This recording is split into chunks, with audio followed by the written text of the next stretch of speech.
السلام علیکم ورحمۃ اللہ وبرکاتہ۔ چلو سستی چاہیلی بھگاتے ہوئے پھر سے سلام کرتا ہوں، سب مل کر بلند آواز سے جواب دے۔ السلام علیکم ورحمۃ اللہ وبرکاتہ۔ الحمد للہ رب العالمین، والصلاة والسلام علی سید المرسلین وعلی آلہ واصحابہ اجمعین، اما بعد۔ اچھی آواز آ رہی تھی، میں آپ بھی گناہ کرتے ہیں، پورا نانا ہی پڑتے اس کا۔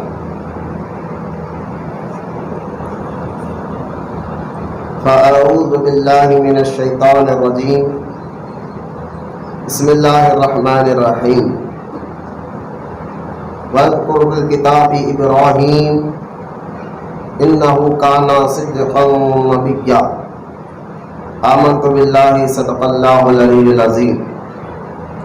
وقال اللہ تعالی بشان حبیبہ الکریم، ان اللہ وملائکتہ یصلون علی النبی یا ایھا الذین آمنوا صلوا علیہ وسلموا تسلیما۔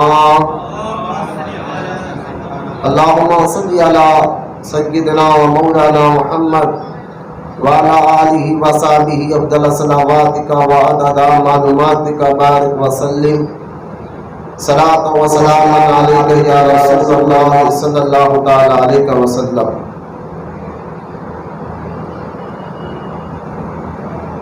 آج کی ہماری یہ ہفتے واری محفل انشاءاللہ تعالی، آج کا مبارک اور اہم پیغام سیرت ابراہیم علیہ السلام کے متعلق ہی ہوگا، کیونکہ یہ بالکل ذی القعدہ کا اینڈ آخری دن چل رہے ہے، اور آنے والا جو ہے مبارک متبرک مہینہ ذی الحجہ کا، جس میں جیسے ہی حج کا یہ مبارک مہینہ قریب ہوتا ہے، قربانی کے دن قریب ہوتے ہیں، تو ہمارے ذہنوں میں حضرت ابراہیم علیہ السلام کی یادیں تازہ ہو جاتی ہے، اور اللہ تعالیٰ نے قرآن پاک میں کئی جگہ ان کے بارے میں یعنی ابراہیم علیہ السلام کا ذکر فرمایا ہے۔ جو آیت مبارکہ میں نے تلاوت کرنے کا شرف حاصل کیا ہے، اس میں اللہ تعالیٰ ارشاد فرماتا ہے، اور یاد کرو کتاب ابراہیم علیہ السلام کو، جو بالکل سچے نبی تھے۔ لہذا یہ آیت مبارکہ میں پتہ چلا کہ اللہ کے نیک اور محبوب بندوں کا ذکر کرا، ان کی یاد منانا یہ اللہ تعالیٰ کا حکم ہے۔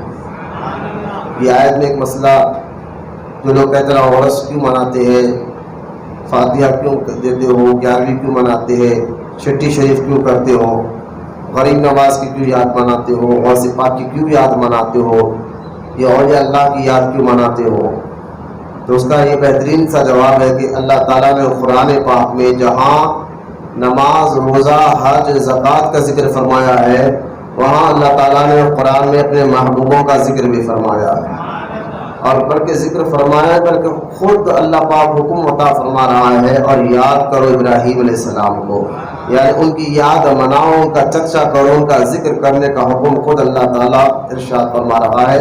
تو لہٰذا یہ عرس کر کر ہم جو یہ بزرگان دین کی یاد مناتے، 11ویں کر کر، چھٹی شریف کر کر، تو اللہ کے نیک اور محبوب بندوں کی یاد منانا، ان کا ذکر کرنا، ان کا چرچا کرنا، یہ اللہ تعالیٰ کا حکم ہے۔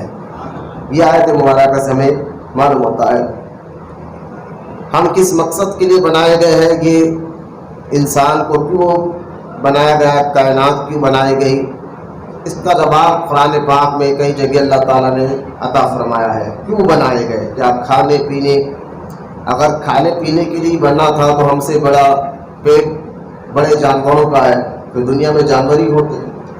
اگر سونے کے لیے بنایا جاتا تو ہم سے زیادہ سونا تو خرگوش کی نہیں ہوتی ہے، لمبی عمر کے لیے بنایا تھا تو ہم سے زیادہ عمر کووں کی ہوتی ہے۔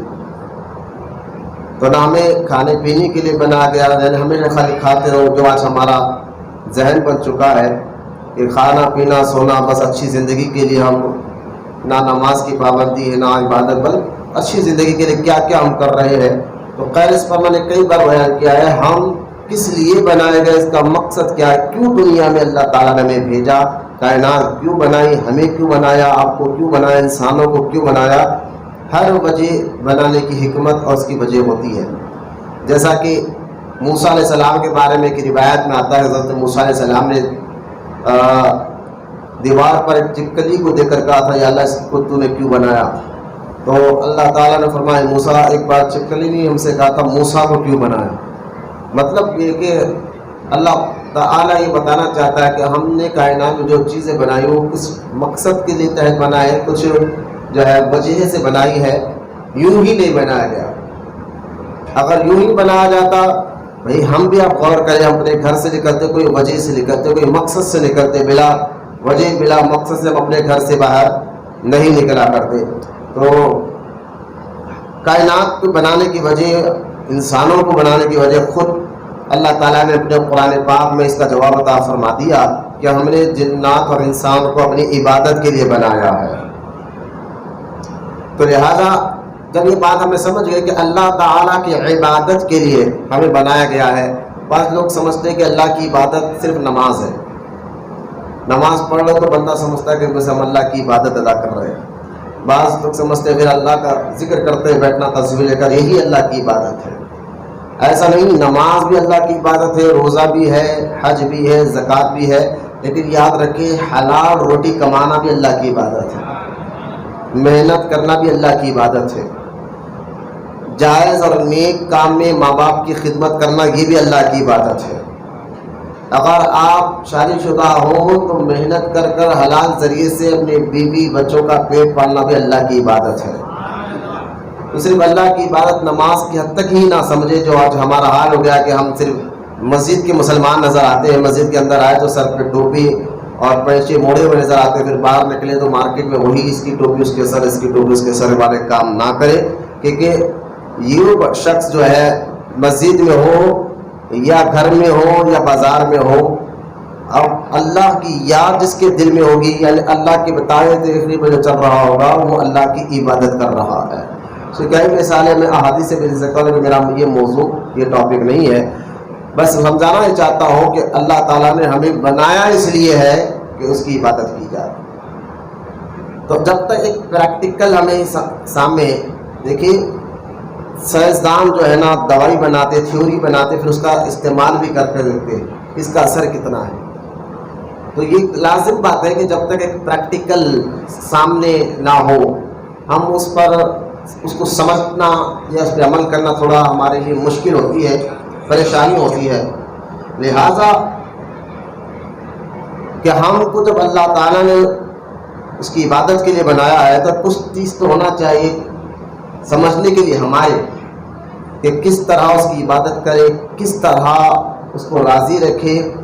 تو اگر یہ باتیں تمام اگر آپ سمجھنا چاہتے ہیں کہ اللہ کی عبادت کس طرح کی جائے گی اور اللہ تعالیٰ کو راضی کیسے رکھا جائے گا، حالات کچھ بھی ہو، کس طرح اسی کے فرمان پر، اسی کے بتاوے طریقے پر ہم کیسے عمل کریں گے، تو اگر آپ ان تمام سوالات کا جواب چاہتے ہو تو ابراہیم علیہ السلام کی زندگی بہترین نمونہ ہے۔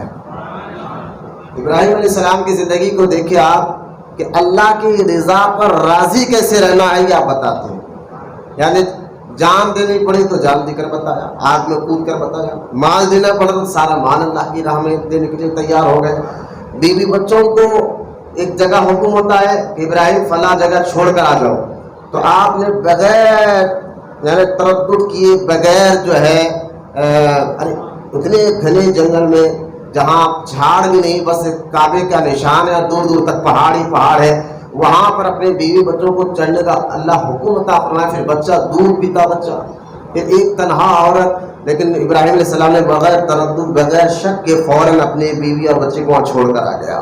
پھر اور امتحان ختم نہیں ہوا کہ جب اسماعیل علیہ السلام چلنے لگے، اللہ نے کہا کہ قربانی دو اسماعیل علیہ السلام کی، تو آپ اپنے بیٹے کی قربانی دینے کے لیے تیار ہو گئے، تو یہ آپ نے بتایا کہ اللہ کی رضا کے لیے بندہ کیونکہ بنایا گیا ہے اس کے حکم پر، تو کائنات میں آیا ہی، تو اللہ کی رضا پر کیسے چلا جاتا ہے، یہ ابراہیم علیہ السلام کی زندگی میں ہمیں سمجھ میں آتا ہے۔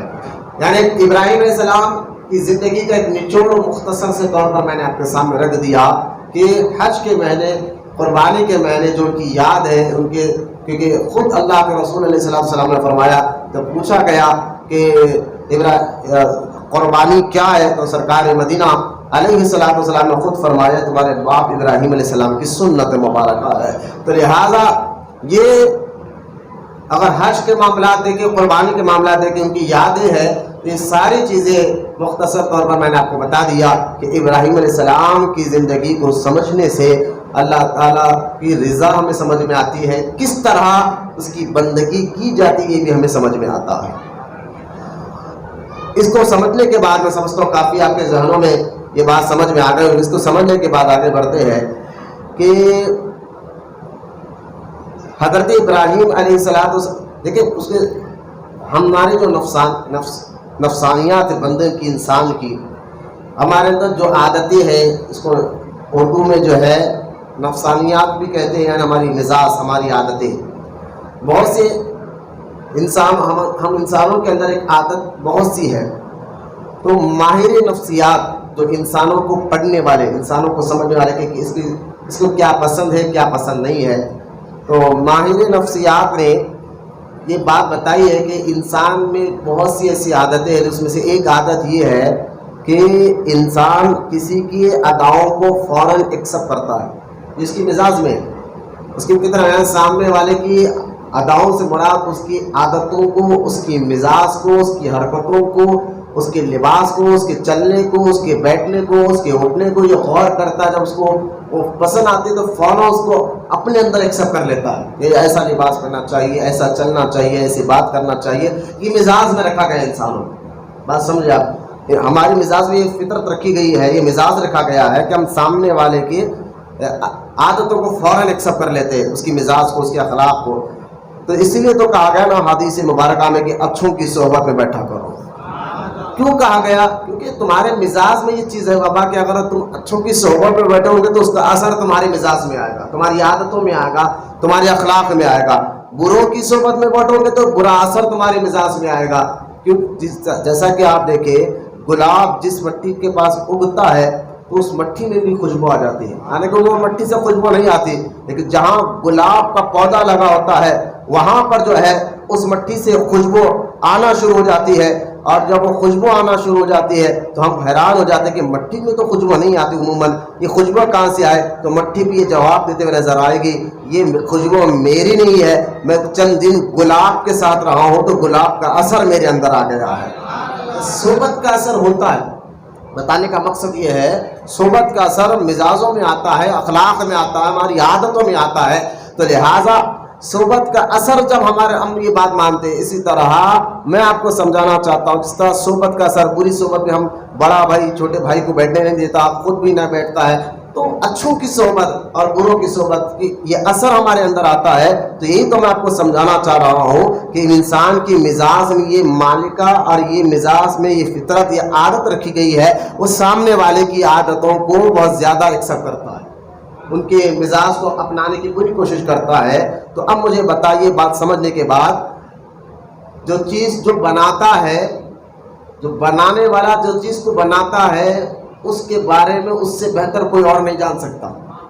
اگر کوئی چیز آپ بنائیں تو مجھے بتائیں، جو چیز آپ اپنے ہاتھ سے بناتے ہیں تو اس کے بارے میں، آپ اس کے اچھے برے ہونے کے بارے میں آپ سے زیادہ کون جانے گا، صحیح کیا ہے؟ اور آسان کر کے سمجھاتا ہوں، مثال دے لیجیے، موبائل میں نے بنایا نہیں، سمجھانے کے لیے کہہ رہا ہوں۔ اب یہ موبائل میں نے بنایا ہے تو اس موبائل کے اچھے برے کے بارے میں میرے سے زیادہ کون جانتا ہے؟ یوں، کیونکہ میں نے بنایا ہے نا، تو اس میں کیا کیا فنکشنز ہیں اور کیا کیا خرابیاں ہیں یہ میں جانتا ہوں، یہ بنایا میں نے ہے۔ تو اسی طرح انسانوں کو، کائنات کو بنانے والا اللہ ہے، تو اللہ ہمارے اچھے برے کے بارے میں جانتا ہے کہ ہمارے اندر کیا عادتیں ہیں، کیا مزاج ہے، کیا فطرت ہے۔ تو اللہ تعالیٰ نے دیکھا کہ کیونکہ بنانے والا رب ہے نا ہمیں، تو اللہ پاک نے ہماری ہدایت کے لیے انبیاء کو بھیجا ہے دنیا میں۔ کہ انبیاء کے ذریعے ہمیں ہدایت ملے. انبیاء اللہ کے وہ کامل اور مکمل بندے ہوتے ہیں جو ہدایت یافتہ ہوتے ہیں, تربیت یافتہ ہوتے ہیں. بچپن ہی سے اللہ تعالیٰ ان کی مزاج اور ان کے اخلاق کی تربیت کر کر, یعنی انبیاء بشعور پیدا ہوتے ہیں, شعور والے پیدا ہوتے ہیں. انبیاء پیدائشی طور پر انبیاء کو عقل ہوتی ہے, شعور ہوتی ہے, سمجھ ہوتی ہے. پیدا ہونے والا بچہ, دودھ پیتا بچہ کبھی شعور والا ہوتا ہے؟ نارمل نہیں ہوتا نا. دودھ پینے والے بچوں کو کیا معلوم کہ باپ کون ہے, ماں کون ہے, کوئی رشتے دار کون ہے. لیکن شعور اس کو دھیرے دھیرے جب بڑھتے رہتا ہے, عمر کے حساب سے اس کے پاس عقل آتی ہے, شعور آتی ہے. یہ ہمارے لیے ہے, لیکن نبیوں کے لیے ایسا نہیں ہوتا. وہ پیدائشی طور پر جو ہے شعور والے ہوتے ہیں, اخلاق والے ہوتے ہیں. اس کی مثال اگر کوئی وہابی کہے یہ آپ نے کیا کہہ دیا کہ نبی تو ہماری طرح ہوتے ہیں. میں نے کہا آپ کو بیٹا پیدا ہوئے تو آپ کو کوئی شعور نہیں تھا, نبی شعور لے کر پیدا ہوتا ہے. اس کی مثال قرآن پاک میں آپ دیکھیں, جب موسیٰ علیہ السلام کو اللہ فرعون نے کہا تھا میں پیدا ہونے نہیں دوں گا اور کئی بچوں کو قتل کر رہا تھا, تو موسیٰ علیہ السلام کی جب موسیٰ علیہ السلام پیدا ہو گئے تو موسیٰ علیہ السلام کی ماں نے ان کو ایک ٹوکرے میں ڈال کر تالاب کے اندر چھوڑ دیا. اتفاق سے وہ تالاب کی ایک لہر جو ہے فرعون کے محل کے اندر سے ہوتے ہوئے جاتی تھی, کیونکہ تالاب کے کنارے فرعون کا محل بنا ہوا تھا. آج کے دور میں اس کو فارم ہاؤس کہتے ہیں. اور فرعون کا اتنا بڑا محل تھا تو وہاں سے اندر سے وہ تالاب جاتا تھا. تو فرعون کو موسیٰ علیہ السلام کو ٹوکرے میں ڈال کر جب چھوڑا گیا, وہ تیرتے تیرتے محل کے اندر چلا گیا. موسیٰ علیہ السلام کی بیوی جو تالاب کے کنارے کھڑی تھی اس نے فوراً بچے کو لیا, اور فرعون کی بیوی نے سیدہ آسیہ جو ایمان لا چکی ہے, بچے کو گود میں لیا اور اپنے شوہر سے کہا کہ میں اس کو پالوں گی, یہ تو بہتا ہوا ہے بچہ ہے. تو لہٰذا فرعون نے جب گود میں لیا موسیٰ علیہ السلام کو, تو حضرت موسیٰ علیہ السلام نے, یعنی دودھ پیتے بچے ایک دن کے بھی, تو موسیٰ علیہ السلام نے زور سے اس کی داڑھی کھینچی, فرعون کی داڑھی کو زور سے پکڑ کر کھینچا. یہاں سے ایک اور بات سمجھ میں آ رہی ہے آپ کو, داڑھی کھینچا فرعون کی. معلوم کیا پہلے دور میں مشرکین بھی داڑھی رکھا کرتے تھے. داڑھی رکھنا یہ انبیاء علیہ السلام کی سنت ہے ہی.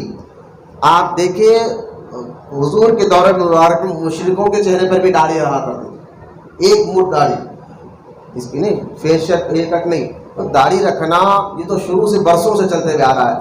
جب داڑھی کو زور سے کھینچا فرعون ڈر گیا اور سمجھ گیا کہیں وہی تو لڑکا نہیں ہے جس کے بارے میں مجھے بتایا گیا. تو بیوی نے کہا نہیں ایسا نہیں ہے, تو بہتے ہوئے بچہ آیا ہے. سمجھا بجھا کے جب رکھ لیا. میں یہ بتانا چاہ رہا ہوں اس واقعے سے کہ انبیاء پیدائشی طور پر شعور والے ہوتے ہیں. اب جب دودھ پلانے کے معاملے آتے موسیٰ علیہ السلام کسی کا دودھ نہیں پی رہے, یا کئی دائیوں کو لا کر دودھ نہیں پی رہے, کیونکہ جب ٹوکرے میں موسیٰ علیہ السلام کو چھوڑا گیا تھا تو آپ کی بہن دور تک دوڑتے ہوئے آپ کے ٹوکرے کو دیکھ رہی تھی کہ میرے بھائی کا یہ ٹوکرا جاتا کہاں ہے. آپ نے دیکھ لیا تھا کہ محل کے اندر چلا گیا ہے. وہ جب آپ کی بہن, کیونکہ گھر میں محل میں کام کرنے کے لیے آنا جانا تھا موسیٰ علیہ السلام کی بہن کا, جب دیکھا کہ موسیٰ علیہ السلام کسی کا دودھ نہیں پی رہے ہیں, وہ کہا بی بی آسیہ سے ایک پاک عورت کو میں جانتی ہوں جو ضرور یہ بچہ اس کا دودھ پیے گا. تو بی بی آسیہ نے کہا کہ جا فوراً بلا کر لا. آپ کی بہن گئی اور ماں کو بلا کر لایا, اپنی ماں کو بلا کر لایا اور کہا. جب موسیٰ علیہ السلام کی ماں آئے تو نبی باشعور ہوتا ہے نا, جیسا ہی موسیٰ علیہ السلام کی ماں نے گود میں لے کر دودھ پلایا تو موسیٰ نے دودھ پینا شروع کر دیا. لہذا یہ بتانے کا مقصد یہ ہے کہ نبی باشعور پیدا ہوتا ہے. ہمارے جیسا ہم کو دھیرے دھیرے پتہ چلتا ہے, عمر آنے کے بعد عقل آنے کے بعد یہ باپ ہے, یہ چاچا, یہ بھائی ہے, یہ بہن ہے. لیکن نبی باشعور اس لیے ہوتا ہے پیدائشی طور پر کیونکہ اللہ تعالیٰ اس کی تربیت کر کر دنیا میں بھیجتا ہے, ان کے اخلاق. تو لہذا یہ بات آپ سمجھ جائے کہ ہماری فطرت میں, ہماری مزاج میں یہ بات رکھی گئی ہے کہ ہم سامنے والے کی کو دیکھ کر اٹریکٹ ہو جاتے ہیں اور اس کی عادتوں کو اپنے اندر لانا چاہتے ہیں. تو اللہ نے ہمیں بنایا, ہماری مزاج سے اللہ سے بہتر کون جان سکتا ہے. ہمارے اخلاق, ہماری مزاج, ہماری عادتوں کے بارے میں رب سے بہتر کون جان سکتا ہے. تو جب یہ بات سمجھ میں آ گئی ہے تو اب دیکھیں قرآن پاک میں اللہ تعالیٰ نے کئی نبیوں کا ذکر کرا ہے, لیکن اللہ تعالیٰ نے 2 نبیوں کا ذکر قرآن میں کرتے ہوئے فرمایا اگر تم یعنی ہم انسانوں کو, ہم مسلمانوں کو اللہ تعالیٰ نے واضح طور پر یہ بات کہا نہیں باہر جا کے بات کرو, باہر جا کے بات کرنا, مسجد میں نہیں. لہذا یہ بات آپ کو سمجھ میں آ گئی کہ اللہ تعالیٰ نے ہم کو ہدایت کے لیے، ہم سمجھانے کے لیے ہماری مزاج ہم کس سے اٹریکشن ہو، یعنی کس سے ہم جڑ جائے، کن کے اخلاق کو اپنائے. تو کئی انبیاء دنیا میں آئے ہماری ہدایت کے لیے، لیکن اللہ تعالیٰ نے صرف 2 نبیوں کے بارے میں کہا کہ اگر کامیاب ہونا چاہتے ہو کہ ان کے طریقے کو اپنا لو. ان 2 نبیوں کا ذکر فرمایا، ایک تو ہمارے آقا علیہ الصلوۃ والسلام کی ذات مبارکہ ہے اور دوسرے ابراہیم علیہ السلام کی ذات مبارکہ ہے. 2 نبیوں کے بارے میں کہا لقد کان لکم فی اسوۃ حسنہ کہہ کر حضور کے لیے کہا کہ اگر تم کامیاب ہونا چاہتے ہو میرے مصطفیٰ کی اداؤں کو اپنا لو، ان کے طریقے کو اپنا لو. اور دوسرا یہی لفظ قرآن میں اللہ نے ابراہیم علیہ السلام کے لیے بھی کہا ہے. جو ابراہیم علیہ السلام جو ابو الانبیاء ہے، نبیوں کے باپ، ابراہیم علیہ السلام ابو الانبیاء بھی ہے، نبیوں کے باپ بھی ہے. تو لہٰذا حضرت ابراہیم علیہ السلام کا یہ آج اس طریقے سے میں آپ کو ابراہیم علیہ السلام کی زندگی آپ کے سامنے رکھ رہا ہوں تاکہ آپ کو سمجھ میں آ جائے کہ ابراہیم علیہ السلام جو ہے کہ کون ہے اور ان کے ذکر کیوں ضروری ہے. کیونکہ کئی انبیاء علیہ السلام دنیا میں آئے، رسول آئے، اور ان کے جانے کے بعد پھر دوسرا نبی آیا یا دوسرا رسول آیا. تو دوسرا رسول آنے کے بعد جو پہلے رسول تھے ان کا طور طریقہ ختم کر دیا گیا اور دوسرا رسول آ کر اللہ کے حکم سے پھر سے شریعت نہیں بتائی اور نیا طور طریقہ بتایا. لیکن صرف ابراہیم علیہ السلام کی ذات مبارکہ وہ ہے کہ ہمارے آقا صلی اللہ علیہ وسلم نے ابراہیم علیہ السلام جو کئی ہزار سال پہلے ہم حضور سے پہلے آئے تھے، لیکن ان کے طور طریقے اور کئی اصول ایسے ہیں جو اللہ کے رسول علیہ السلام نے ہماری شریعت میں برقرار رکھا ہے. ہماری شریعت میں ان کے طریقوں کو آپ نے برقرار رکھا ہے. جیسا کہ آپ دیکھیں حضرت ابراہیم علیہ السلام کے بہت سے ایسے کام جو اس امت میں یہ حکم ہے ہم کریں. جیسا کہ آپ دیکھیں بالوں میں مہندی لگانا، یہ سب سے پہلے ابراہیم علیہ، داڑھی کے بالوں میں مہندی لگانا سب سے پہلے ابراہیم علیہ السلام نے لگایا. اور یہ ہمارے آقا علیہ السلام کی بھی سنت مبارکہ ہے، ہم ہی لگاتے ہیں. بہت سے ایسے طریقے. سب سے پہلے سلا ہوا پیجامہ ابراہیم علیہ السلام نے پہنا، سلا ہوا پیجامہ، ورنہ ساری زندگی حضور نے تہبند پہنا ہے. پیجامے کو حضور نے پسند فرمایا. انکار نہیں کیا، صحابہ سے ثابت ہے کہ صحابہ نے پیجامہ پہنا ہے، لیکن ساری زندگی ہمارے آقا علیہ السلام نے جو ہے تہبند باندھا ہے. میاں چھوڑ دو، بولو باہر لے جا کے چھوڑ دے. کیا سب سے پہلے جو ہے پیجامے کو ابراہیم علیہ السلام نے پہنا ہے، اور یہ طریقہ ہمارے پاس بھی ہے، یہ سنت ہے. اور آپ دیکھیں سب سے پہلے آپ ہی نے ممبر پر چڑھ کر خطبہ دیا تھا ابراہیم علیہ السلام. آج میں ممبر پر خطبے دیتے ہیں تو میں بتا رہا ہوں کئی طریقے ابراہیم علیہ السلام کے جو ہے آج ہمارے شریعت میں بھی ان کاموں کو حضور نے برقرار رکھا ہے. تو سب سے پہلے ممبر پر خطبہ ابراہیم علیہ السلام نے دیا ہے. سب سے پہلے اللہ کی راہ میں جہاد ابراہیم علیہ السلام نے کیا. اس زمین پر سب سے پہلے اللہ کی راہ میں جہاد ابراہیم علیہ السلام نے کیا ہے. اسی طرح سب سے پہلے آپ مہمان نواز تو سب تھے، لیکن سب سے زیادہ اور اہمیت دے کر، عزت دے کر مہمان نوازی کرنے کا طریقہ ابراہیم علیہ السلام نے سکھایا ہے. آپ دیکھیں طریقہ ہمارے پاس بھی مہمان کے بارے میں کئی حدیث حضور کی کتابوں میں ملتی ہے کہ مہمان جب میزبان کے گھر آتا ہے، ایک نیوالا کھانے کا، جب وہ میزبان مہمان کے لیے کھانا رکھتا ہے تو مہمان ایک نیوالا کھانے کا اٹھاتا ہے نا، تو میزبان کے گناہوں کو اللہ معاف فرما دیتا ہے. لہٰذا مہمان نوازی کا جو طریقہ ہے وہ سب سے پہلے ابراہیم علیہ السلام نے نکالا ہے. اسی طرح سب سے پہلے روٹی کو شیروے میں ڈبا کر کھانا، یہ حضور کو بھی بہت پسند تھا. سرید شیروے کو کہتے ہیں ہمارے پاس. سرید کئی قسم کے ہوتے ہیں، شوربا جس کو ہم کہتے ہیں. تو حضور کے یہ حضور علیہ السلام کو یہ بہت پسند تھا. کیا شوربے میں آپ کیا کرتے تھے، روٹی بھگو کر سرکار اس کو بڑے پسند سے کھایا کرتے تھے. لیکن اس کو سب سے پہلے ابراہیم علیہ السلام نے کر بتایا ہے. بولے محبت سے سبحان اللہ. سب سے پہلے ابراہیم علیہ السلام کے نے ملاقات کے وقت گلے ملنے کا طریقہ آپ نے نکالا. تو بہت سے ایسے طریقے ہیں جو جیسا کہ بغلوں کے بال نکالنا اور جو ہے مونچھوں کو پست کرنا، اور بھی بہت سی ایسی عادتیں ہیں جو ابراہیم علیہ السلام کی سنت ہے، لیکن حضور نے اس کو برقرار رکھا اور اپنی امت کو بھی کرنے کا حکم عطا فرمایا ہے. تو ابراہیم علیہ السلام کی زندگی، کیونکہ قرآن پاک میں اللہ تعالیٰ نے فرمایا انہ کان صدقا نبیا، کہ بے شک ابراہیم سچے نبی تھے. کیوں کہا میں آگے چل کر بتاؤں. ابراہیم علیہ السلام کے دور میں نمرود تھا.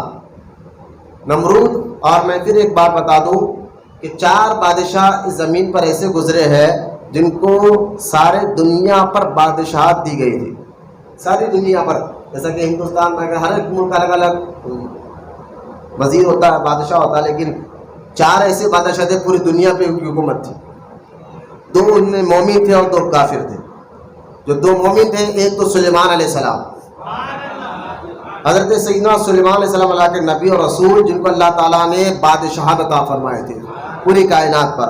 اور دوسرے ہیں ذی القرنین، قرآن میں کا ذکر ہے ذی القرنین، سکندر اعظم جو بھی کہا جاتا ہے ذی القرنین، ان کی بھی بادشاہت پوری دنیا پر تھی. اور تیسرا ہے نمرود، اور چوتھا ہے بخت نصر. یہ 4، اور 5واں ایک بادشاہ بھی آنے والا ہے انشاءاللہ، جس کی حکومت پوری دنیا پر ہوگی. یہ 4 تو آپ نام سن لینا، ایک سلیمان علیہ السلام، دوسرے ذی القرنین، یہ تو مومن ہے، سلیمان علیہ السلام تو نبی اور رسول اللہ کے. آگے چلے تو جو کافر ہے، ایک تھے نمرود، دوسرا ہے بخت نصر. یہ 4 جن کو ساری دنیا پر حکومت ملی تھی. لیکن ایک 5واں بادشاہ آئے گا انشاءاللہ جن کو پوری دنیا پہ حکومت ملے گی. وہ کوئی اور نہیں، مولا علی کی اولاد میں سے ہوگا، بی بی فاطمہ کا لاڈلا بیٹا ہوگا، نام اس کا امام مہدی ہوگا رضی اللہ تعالیٰ. امام مہدی رضی اللہ تعالیٰ عنہ جب عیسیٰ علیہ السلام کے دور میں آئیں گے انشاءاللہ، پھر پوری دنیا پہ امام مہدی جو ہے نا امامت کا درجہ رکھیں گے. تو لہٰذا یہ 5 بادشاہ جو انشاءاللہ آئیں گے، تو یہ نمرود جو ہے، جمعہ میں نے کہا تھا کہ اگر انسان کو پیسہ اور جو ہے عزت یعنی شہرت، یعنی یوں سمجھے کوئی مقام مل جائے، عہدہ مل جائے، تو یہ 2 چیزیں پیسہ اور عہدہ کبھی انسان کو بگاڑ کر بھی رکھ دیتا ہے، اور کبھی اگر اللہ کا فضل رہا تو سدھر بھی جاتا ہے. یعنی یہ 2 چیزیں کو سنبھال کر لے کے چلنا، پیسے اور عہدے کو سنبھال کر لے کے چلنا، یہ ہر ایک کی بس کی بات ہے. یہی نمرود جو خدا ہونے کا دعویٰ کرا، بلکہ اپنے آپ کو سجدے کراتا، اور جو ہے کئی اس کے شوکت بازیاں تھے نمرود کے. تو نمرود کے بارے میں ہمارے علماء نے بتایا آخر نے ایسی کیا وجہ تھی کہ نمرود جانتا کہ پیدا ہوا ہے، وہ خود یعنی اس کو خود کو معلوم تھا کہ زمین میں نے نہیں بنایا، آسمان میں نے نہیں بنایا. اٹھ کے جانے دیجیے لوگوں کو، جاؤ بیٹا جاؤ، درود شریف پڑھیے ایک مرتبہ. اللہم صلی علی سیدنا محمد وعلی آل سیدنا محمد وبارک وسلم. صلاۃ و سلام کیا کر سکتے، اپنی دیر سے آ رہے، سکون سے آ رہے، تو دوسروں کو کیا بول سکتے ہیں. لہذا ہمارے علماء نے ایک بات بتائی کہ جبکہ نمرود کو معلوم تھا کہ زمین اس نے نہیں بنائی، آسمان اس نے نہیں بنایا، کہ کائنات، چاند، سورج، ستارے نہیں بنایا، جبکہ معلوم ہوتا یہ نہیں بنایا، پھر بھی اس نے خدا ہونے کا دعویٰ کیوں کیا کہ میں تو ہمارا خدا ہوں. وجہ کیا ہے؟ جبکہ وہ جانتا کہ میں نے نہیں بنا، پھر بھی وہ رب ہونے کا دعویٰ کر رہا ہے کہ میں تمہارا خدا، مجھے سجدہ کرو. تو آپ علماء نے بتایا کہ اس کی 2 وجہ ہے. ایک تو پیسے آنے سے اس کو غرور آ گیا کہ میں ہی سب سے بڑا، اور دوسرا جو ہے نا جو اس کو عہدہ ملا تھا بادشاہت کا، یعنی بادشاہت کا عہدہ ملا تھا، تو یہ 2 چیزیں آنے سے وہ اتنا بڑھ گیا اپنے آپ میں کہ اپنے آپ کو خدا کہنے لگ گیا. تو یہ 2 چیزیں آج دیکھ لیں آپ کو محلے کے کونسلر میں بھی مل جائیں گے، لیڈروں میں بھی مل جائے گا. میں ہر لیڈر کی بھی بات نہیں کر رہا ہوں، ہر کونسلر کی بھی بات نہیں کر رہا ہوں، لیکن عموماً دیکھا جاتا ہے کہ ایک لیڈر جو ابھی لیڈر نہیں بنا تھا، پیسہ نہیں آیا تھا، تو غریبوں کی بھی خدمت کرتا تھا، سب سے بات کرتا تھا. لیکن چند پیسہ آ گیا، کوئی عہدہ مل گیا، پھر وہ کسی غریب کو نظر اٹھا کر دیکھنا بھی گوارا نہیں کرتا، بلکہ اپنے آپ میں اپنے آپ ہی کو جو ہے، اپنے نفس کو اپنے آپ ہی کو جو ہے خدا کہنے سمجھتا ہے. میں آگے بتاؤں گا بھی، اب میں یہ جو جملہ کہہ رہا ہوں کہ اپنے آپ کو خدا، اپنی خواہشات کو خدا بنا لیتا ہے. تو یہ مزاج نمرودی مزاج ہے، اور جو سلیمانی مزاج ہے وہ ایسی مزاج ہے کہ پیسہ بھی ہو اور جو ہے عہدہ بھی ہو، پھر بھی اللہ کا بندہ اور اللہ کی اطاعت کرنے والا رہے. یہ ہر ایک کو نہیں، کسی کسی کو یہ مقام ملتا ہے. تو کئی آپ کے پاس پیسہ آنے کے بعد کہیں تبدیل نہ ہو جائے، عہدہ ملنے کے بعد کہیں تبدیل نہ ہو جائے. یہ بھی اب اللہ سے ڈرتے رہنا چاہیے. میں عہدے پہ بیٹھنے والوں کے لیے کہہ رہا ہوں، جو ریکارڈ بیان ہو کر جائے گا، اللہ کو خوف رکھنے والوں کے لیے کہہ رہا ہوں، عہدہ دیکھ کر اپنے آپ کو بدلو مت، پیسہ آنے کے بعد اپنے آپ کو بدلے مت، بلکہ اور اللہ سے ڈرتے رہو، اللہ سے معافی مانگتے ہو. کہیں یہ عہدہ یہ پیسہ ہمیں معاذ اللہ کا نافرمان نہ بنا دے، اللہ کا جو اللہ اس کے رسول کا نافرمان بنا دے۔ یہ ہر ایک کو سمجھنا چاہیے کہ نمرود بگڑا کیسا ہے، اور اتنا بڑا دعویٰ کہ میں خدا ہوں، اس کی وجہ پیسہ تھا اور عہدہ تھا۔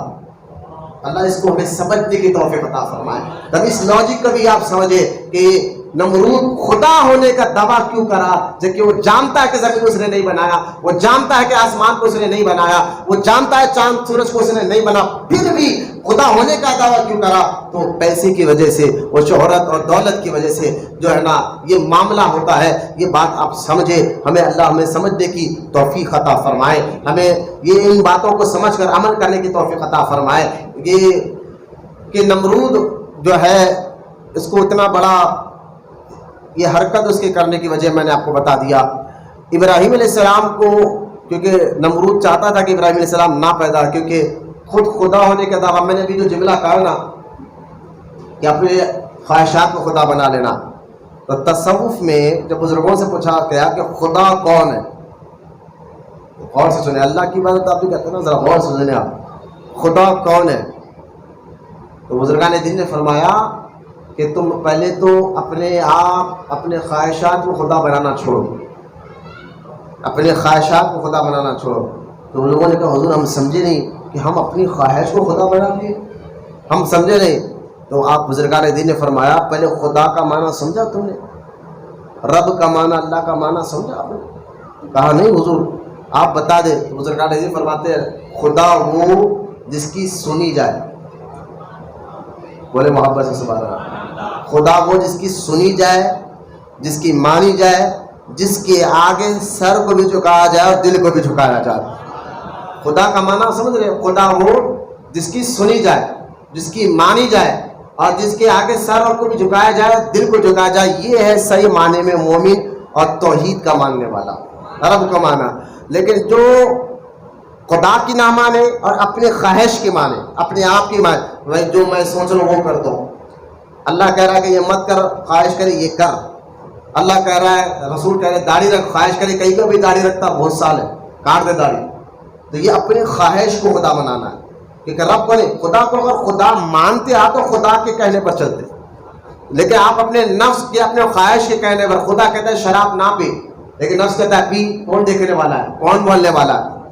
تو اپنے خواہشات کے پر بات پہ عمل کرنا، اپنے خواہشات پر، اپنے خیالات پر سن کر اس کی باتوں پر عمل کرنا، تو یہ ایسا شخص ہے جو اس نے اپنے خواہشات کو خدا بنا لیا ہے۔ بزرگان دین یہی تو سمجھاتے تھے کہ اپنے خواہشات کو چھوڑ، اپنے نفس کو چھوڑ، اس کی مان جس نے ساری کائنات کو بنایا ہے۔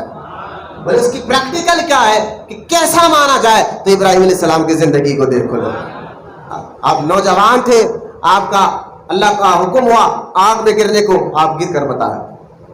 جب آپ کے پاس مال آیا، اللہ کا حکم ہوا کہ اپنا مال ساری اللہ کے راہ میں دے دو، آپ نے دے کر بتایا۔ آپ دیکھیں ابراہیم علیہ السلام کو مال جب زیادہ مل گیا تو اللہ تعالیٰ نے کہا ابراہیم کو ہم نے اپنا خلیل بنایا ہے۔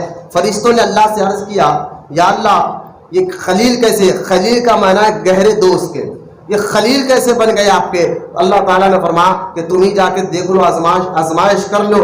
حضرت اللہ ابراہیم علیہ السلام کے بعد مقدس اللہ کے فرشتے انسانی شکل میں آئے، اور جہاں ابراہیم علیہ السلام کا مال تھا، جو بہت بڑا ریڑھ تھا بکروں کا، مال کے قریب دور بیٹھ کر فرشتے آ کر اللہ کی پاکی بیان کرنے لگے، اللہ کی تسبیح بیان کرنے لگے۔ ابراہیم علیہ السلام نے اس جنگل میں اللہ کی پاکی بیان کرنے والے کی آواز سنی، تسبیح کی، اللہ کی تسبیح کی آواز سنی، وہ جھوم گئے، جھوم کر کہا، کچھ دیر پڑھ کر فرشتے رک گئے، ابراہیم علیہ السلام کے قریب گئے اور کہا پڑھو، رکے کیوں ہے؟ اللہ کی پاکی بیان کرو، اللہ کی تسبیح بیان کرو۔ تو لوگوں نے کہا کہ ہم اس کے بدلے میں کچھ لیں گے، اس کے بعد پڑھیں گے۔ تو ابراہیم علیہ السلام نے کہا یہ جتنا ریڑھ دکھ رہا بکروں کا، جتنا بڑا گراؤنڈ میں جتنے بکرے بھرے، اس میں سے آدھے بکرے میں تمہیں دے رہا ہوں، تو بس اللہ کی پاکی بیان کرو۔ دیکھیں اللہ کے لیے مال دے دینا، یہ آج مال سے محبت دینا، جہاں خرچ کرنا وہاں خرچ نہیں کرتے ہم، فضول کے خرچ جو ہے نا جبکہ قرآن پاک میں اللہ تعالیٰ فرماتا ہے کہ اے لوگوں اللہ کی راہ میں خرچ کرو، شیطان کے نقش قدم پر مت چلو۔ شیطان جو تمہیں فضول خرچہ کراتا ہے. اس لیے اعلیٰ حضرت رحمۃ اللہ تعالیٰ علیہ قرآن اسی آیت کے تحت فرمایا کہ 1 روپیہ بھی فضول جگہ خرچ کرنا، نہ دنیا کا فائدہ نہ آخرت کا فائدہ، ایسی جگہ فضول جگہ خرچ کرنا حرام ہے. حرام ہے کہا حضرت نے جہاں فضول خرچ کر رہا. تو آج ہم فضول جو ہے نا خواہشات میں خرچ کر دیتے ہیں. اب تو نئی نئی جو ہے نا میٹنگیں نکل گئے، پارٹیاں نکل گئے. اب بچے اس کالج سے نکل رہے اور تو اس کی الگ پارٹی ہوتی ہے، برتھ ڈے پارٹی الگ ہوتی ہے. اب تو شادی سے پہلے بیچلر پارٹی کہتے ہیں. میں نے کہا یار یہ کیا دوست چل رہی ہے کہ بیچلر پارٹی بھی نکل گئی ہے کہ اس کی بھی ایک پارٹی دی جائے کہ آپ شادی کر لے رہے ہیں. مطلب کیا ہے؟ عجیب ماحول بنا ہوا ہے اور 1 روپیہ جو ہے بس عیاشی میں گزار رہے ہیں. اب جب ایسے لوگوں کو مسجد میں دو تو دل چھوٹا تھا نہیں، اور ایسے لوگوں کو کہو کہ بھائی فلاں جگہ خرچ کرو بھائی، جبکہ مسجد میں خرچ کرنا. آپ نے نہیں سنا حدیث پاک میں مسجد میں 1 اینٹ بھی دے دے تو اللہ اس کو جنت میں 1 محل بنا دے گا. لیکن اچھا دیکھو 1 اینٹ بولے تو 1 اینٹ آج کے دور میں آتی ہے چلو 50 روپے میں، 100 روپے نکال کے دے رہے ہو. ہاں میں نے کہا جناب ہاں اسٹار والے کو 500 روپے مہینے پابندی سے دیں گے، نیٹ کا ریچارج 250 روپے پابندی سے مہینے کو دیں گے، اور اللہ کی راہ میں دینا ہے تو 100 روپے نکال رہے ہیں. شرم کرو، تھوڑی سی شرم کرو. دوستوں میں بیٹھ کر 500 روپے تو یوں ہی گلچڑوں میں اڑا دیتے ہو. اللہ کی راہ میں دینا ہے تو 100 روپے نکل رہے ہیں، 50 روپے نکل رہے ہیں. میں نے کہا تعجب ہے تمہاری عقلوں پر. اللہ کی راہ میں قرآن کے 4 پارے کی پہلی آیت میں اللہ تعالیٰ نے نہیں فرمایا کہ اے لوگوں اللہ کی راہ میں اپنی خواہش والی چیز قربان کرو. تم کو جو پسند ہے وہ اللہ کی راہ میں دو. تم کو کیا پسند ہے؟ تم اپنے آپ پر اپنا لباس پہنتے ہو تو 15,000 جو ہے نا 4,000 کا لباس پہن رہے ہو اور اللہ کی راہ میں دینے 50 روپے لے کر. شرم ہونی چاہیے ایسے لوگوں کو، شرم ہونی چاہیے. تو خیر کہاں خرچ کرنا ہو وہاں خرچ نہیں کرتے، جہاں نہیں خرچ کرنا ہے. عجیب عجیب رسم و رواج ہمارے ماں باپ گھروں میں بنا دی. نہ اس کا دین سے کوئی مطلب ہوتا ہے، نہ قرآن سے کوئی مطلب ہوتا ہے، نہ حدیث سے کوئی مطلب ہوتا ہے. کوئی کہتا ہے کہ یہ مطلب ہے، یعنی یہ رسم ہے، آپ کو ختنہ کی رسم ادا کرو، آپ جو ہے چھلے کی رسم ادا کرو، آپ چھٹی کی رسم ادا کرو، آپ ستاوے کی رسم ادا. میں نے کہا یہ عجیب رسمیں بنائے کس نے؟ میں کسی کو تانا نہیں دیا، سمجھ میں آپ کو عقل شعور دینا چاہتا ہوں. عقل مند وہ ہوتا ہے جو اللہ کی راہ میں وہاں خرچ کرے جہاں اللہ اس کے رسول نے حکم عطا فرمایا ہے. اللہ کے نام پر دیکھیں، ماں باپ پر خرچ کرنا عبادت، بیوی بچوں پر خرچ کرنا. میں یہ نہیں کہہ رہا ہوں صرف مسجد میں خرچ کرنا ہی عبادت ہے. میں یہ نہیں کہہ رہا ہوں کہ آپ نیک کام مدرسوں میں خرچ کرنا ہی عبادت ہے. نہ بیوی بچوں کے لیے بھی خرچ کرنا عبادت ہے، ماں باپ کے لیے بھی خرچ کرنا عبادت ہے. اپنی ذاتیت کے لیے کچھ اچھی چیز خریدنا چاہو پیدا اس کے لیے بھی عبادت، یہ بھی آپ کو ثواب ہے. لیکن میں کہہ رہا ہوں کبھی اللہ کی راہ میں دینا تو دل کھول کر دینے والے بن. ہاں ایسا مت کرو. بے حیائی شرم کی بات ہے کہ ساتھ اٹھنے بیٹھنے والے تربیت میں رہ کر جو ہے 100 50 روپے کا شرم کرو. چلو بھر پانی میں ڈوب مرنا چاہیے ایسے لوگوں کو جو ہے اللہ کی راہ میں دینے آئے تو ان کا دل کھینچا جاتا ہے. وہی جو ہے بیکار کے رسموں میں جو قرضے لے کر نیاز کی جاتی ہے. تعجب کی بات بتاؤ جبکہ نیاز کرنا ایک مستحب عمل ہے، کرے ثواب نہ کرے گناہ بھی نہیں ہے. قرضوں لے کر 4 بکرے کاٹا جاتے ہیں، سود پر لے کر جو ہے ختم جو ہے چھلے کی رسمیں اپنا رہے ہیں، چھٹی کی رسمیں اپنا رہے ہیں. اور جب اس سے کہا جائے چل بھائی مسجد کے لیے کام ہے، چل بھائی اللہ کے لیے مسکینوں کو کھانا کھلایا جا رہا ہے، تب جناب کے پاس سے 100 روپے نکل کے بڑی مشکل سے نکلتے ہیں. میں نے کہا یہ ہے شیطان کے دوست، جو شیطان تمہارے کو کہتا ہے یہاں خرچ ایسا کر، یہاں خرچ ایسا کر. جبکہ اللہ کی راہ میں دینے سے مال کبھی کم نہیں ہوتا. یاد رکھیں اللہ کے نام پہ دینے سے، اللہ کی راہ میں دینے سے، چاہے کسی اللہ کے لیے اپنے غریب کی مدد کی، کسی مسکین کو کھانا کھلایا، مدرسے میں دیا، مسجد میں دیا، اللہ کی راہ میں دینے سے مال کم ہوتا ہی نہیں ہے. آپ سمجھ رہے ہیں کہ میں کام مال کم ہوتا؟ نہیں. مجھے بتائیے کہ آج سور کتنے بچوں کو ڈالتا ہے، کتیاں کتنے بچوں کو ڈالتی ہے، لیکن پھر بھی آپ نے کبھی دیکھا کہ ایک ہی جھنڈ میں سور ہزاروں کی تعداد میں نظر آ جائے، ایک ہی جھنڈ میں کتوں کے بچے ہزاروں کی تعداد میں نظر آ جائے؟ نہیں. جبکہ آپ دیکھیں بکرا جو اللہ کے راہ میں ہزاروں کی تعداد میں روزانہ قربان ہوتے ہیں، لیکن پھر بھی ایک جھنڈ میں دیکھیں ہزاروں نہیں لاکھوں بھی نظر آ سکتے ہیں. کیوں؟ کیونکہ بکرا وہ جانور جو اللہ کی راہ میں ڈیلی قربان ہوتا ہے، ڈیلی قربان. حاجی حج میں جائے لاکھوں لاکھ بکرے قربان، لیکن کبھی سنا کہ بکرے کا شارٹیج ہے؟ نہیں ہوتا. کیوں؟ کہ جو چیز اللہ کی راہ میں دی جاتی ہے اس میں اللہ برکتیں ڈال دیتا ہے. ہاں برکتیں ڈال دیتا ہے. یہ بات سمجھے آپ کہ اللہ کی راہ میں مال دینے سے ہمارا مال گھٹتا نہیں بڑھ جاتا ہے. اور میں نے کہا تو اللہ کی راہ میں مال وہی دیتا ہے جس کا مال ایک خلیلی ہو. ہاں جیسے کہ ابراہیم علیہ السلام نے اپنا آدھا بکرے دے دیا، اور جس کا مال جو ہے خارونی ہو وہ تو ڈرتا ہے. قارون جانتے آپ، حافظ تھا، عالم تھا، مومن تھا، موسیٰ علیہ السلام کے سگے چاچا کا بیٹا تھا قارون، حافظ بھی تھا، اس دور کا توریت کا جاننے والا تھا، عالم تھا، وہ تقریر کرتا تھا. لیکن جب دولت اتنی آئی قارون کے پاس، اتنی دولت آئی، اس کے بارے میں آتا قارون کے جو خزانے کے تجوری کے چابیاں، سمجھانے کے لیے علماء نے کہا تجوریوں کے چابیاں 70 اونٹوں پر جایا کرتے تھے. اتنا مال آیا، خالی 70 اونٹ پر قارون کے تجوریوں کے چابیاں جایا کرتے تھے. مال کتنا تھا ہوگا. لیکن جب موسیٰ علیہ السلام کو حکم ہوا کہ اپنی قوم کو کہو کہ اللہ کی راہ میں زکوٰۃ دے، مال دے اللہ کی راہ میں، تو قارون کو جب یہ معلوم ہوا، یعنی کہ مومن تھا، باز آئے کلمہ پڑھ رہا تھا موسیٰ علیہ السلام کا، سب تھا، لیکن جب کہا نا کہ اللہ کی راہ میں زکوٰۃ دینا، اتنا مال رکھنے کے بعد بھی اکڑ گیا. بولے کہ میں کہا دوں، یہ معاذ اللہ تعالیٰ اور اس کا رسول جو ہے اس طرح کے عجیب گستاخی کی باتیں کرنے لگا. کہا میں مال نہیں دیتا، کیونکہ قارون نہیں سمجھا میں دیا تو میرا کم جاتا، لوگ سمجھتے بات ہے، ارے میں یہ دے دیا تو میں کیا کروں گا، نہ. اب وہ ڈر گیا، کر میں نہیں دوں گا. جب نہیں دوں گا کہا اور عجیب باتیں اللہ کے لیے موسیٰ علیہ السلام کے لیے کہنے لگا. اسی وقت عذاب آیا اور زندہ زمین کے اندر مال کے ساتھ اللہ نے قارون کو زمین میں دھسا دیا، مال کے ساتھ، اس کے پیسے کے ساتھ، اور قیامت تک وہ دھستے رہیں گے. حضور نے فرمایا اور جو اللہ کی راہ میں مال دینے کے لیے کنجوسی کریں گے، کل قیامت کے دن وہ قارون کے ساتھ اٹھائے جائیں گے، قارون کے ساتھ اٹھائے جائیں گے. تو لہذا جس کا مال قارونی ہے وہ چپکتا ہے، ووٹ دینے سے ڈرتا ہے، میں کیوں دوں، یہاں دوں گا تو پیسے ختم ہو جائیں گے، یہاں دینا. اور جس کا مال خلیلی ہو، آپ دیکھیں ابراہیم خلیل اللہ نے آدھا بکرے دے دیا، کہا اب پڑھو اللہ کا ذکر. انہوں نے پھر اللہ کا ذکر کیا، خاموش ہو گئے. ابراہیم علیہ السلام نے کہا کیوں خاموش ہو گئے، اور پڑھو. کہا ہمیں اور مال چاہیے، سارا میدان میں جتنے بکرے جگہ سب تم لے لو، پڑھو اللہ کا ذکر. پھر انہوں نے پڑھنا شروع کیا، کچھ دیر کے بعد پھر رکے. ابراہیم علیہ السلام نے کہا رکا کیوں، کہا مجھے اور مال چاہیے.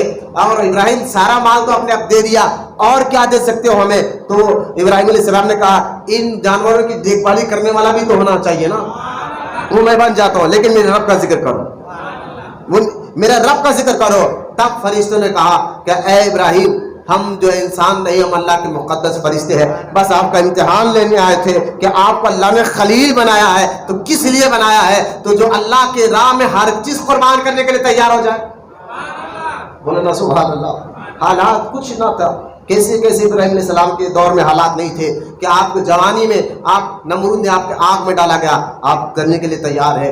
آپ دیکھیں پھر آپ کے نکاح کے بعد کے جو ہے آزمائش کہ کئی سال 90 سال کی عمر ہو گئی، اولاد نہیں. ابراہیم علیہ السلام کی زبان پر شکایت نہیں تھی. یعنی اللہ کے مقدس نبیوں کو آپ دیکھیں، اتنے نیکیاں کرنے کے باوجود بھی ان پر مصیبتیں آتی، پریشانیاں آتی، لیکن وہ نیکی کرنا نہیں چھوڑتے تھے. یہ میں آپ کو بتانا چاہتا ہوں. آج ہمارا حال کیا ہے، تھوڑی مصیبت آگے نہیں تھی ہے، نماز پڑھ کے فائدہ کیا ہو رہا، روزہ رکھ کے فائدہ کیا ہو رہا، مرید بن کے فائدہ کیا ہو رہا. ارے اللہ کے بندے، مرید کیا اس لیے بنا تھا کہ تیرے پر مصیبت نہیں ہے؟ ایسے کو تو ہم دنیا پرست کہتے ہیں، جو مصیبت کے لیے ڈر کر مرید بنتا ہے. مرید بننا اللہ کی رضا کے لیے تھا پہلے تو یہ آج تھوڑی سی پریشانی مصیبت آ جائے تو فوراً اللہ کے راستے سے ہٹ جانا. یہ آج ہمارا مزاج بن گیا. تھوڑا آؤ نماز پڑھ رہا، داڑھی رکھ رہو، ناطے پڑھ رہو، سوب کر رہا ہوں، پھر بھی نہ کاروبار چل رہا ہے، چھوڑو. میں نے کہا یہ جو عبادت تو کر رہا تھا، یہ نہیں، یہ تجارت تھی یا عبادت تھی؟ ہے نا، تجارت ہم اسی تجارت میں فائدہ ہوتا ہوں آگے بڑھاتے نہیں ہوتا نہیں، لیکن تجارت اور عبادت میں فرق ہونا چاہیے. تو اللہ سے تجارت کر رہا تھا ماشاء اللہ کہ میرا کام بنوں گا تو نماز پڑھوں گا، میں اچھا رہوں گا تو نماز پڑھوں گا، میرے پریشانیاں ہٹیں گے تو میں نماز نہیں. پریشانیاں آ جائے فائدہ کیا ہو رہا.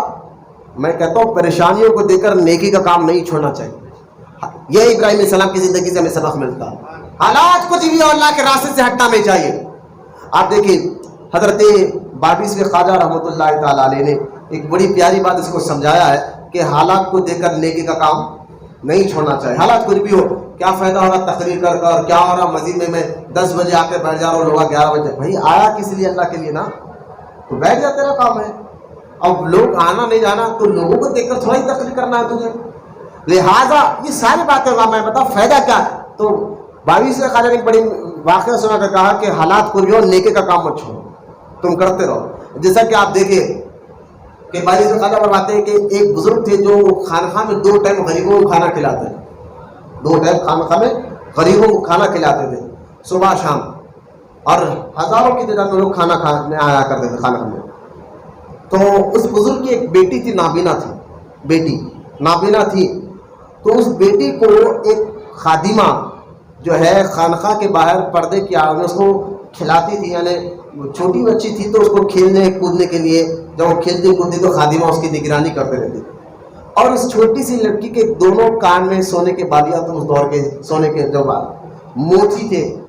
اب وہ خادمہ جو ہے کھلا رہی ہے بچی کو، تو ایک غریب جو اپنے آپ کو خانقاہ میں کھانا کھانے آیا تھا نا، اس نے کہا کہ خادمہ سے بڑی عزت کے ساتھ کہ آپ مجھے پانی پلا دیں۔ وہ اندر گئی پانی لانے کے لیے، وہ چور تھا، اس نے کان میں سے موتیاں لے کر بھاگ گیا۔ جب بھاگ گیا خادمہ پانی لے کر آئی تو دیکھا لڑکی تو لے کے کانوں سے موتیاں غائب ہو گئے، اور جب سونے کے موتیاں غائب ہو گئے خادمہ دوڑتے ہوئے اندر جا کر اپنی مالکہ سے کہتی ہے کہ دیکھو پرانی ماں یہ معاملہ ہو گیا ہے۔ اب پرانی ماں کو بڑا غصہ آ گیا، بولے یہ کیسا درویش ہے ہمارا شوہر کہ دیکھو یہ لوگوں کو تو نیکی کے لیے بلاتا ہے، لیکن لوگ کیسے کیسے لوگ آ رہے ہیں ہمارے بچی کی جو ہے بالیاں چرا کے چلے گئے۔ باہر بٹھا دو بیٹا، جھنڈے کے لے کے بٹھاؤ، بوس لے جاؤ، کونے کے سنگات دیکھو، درود شریف پڑھو ایک مرتبہ، خود میں اٹھاؤ، خود میں اٹھاؤ کے سنگات کونے دیکھو۔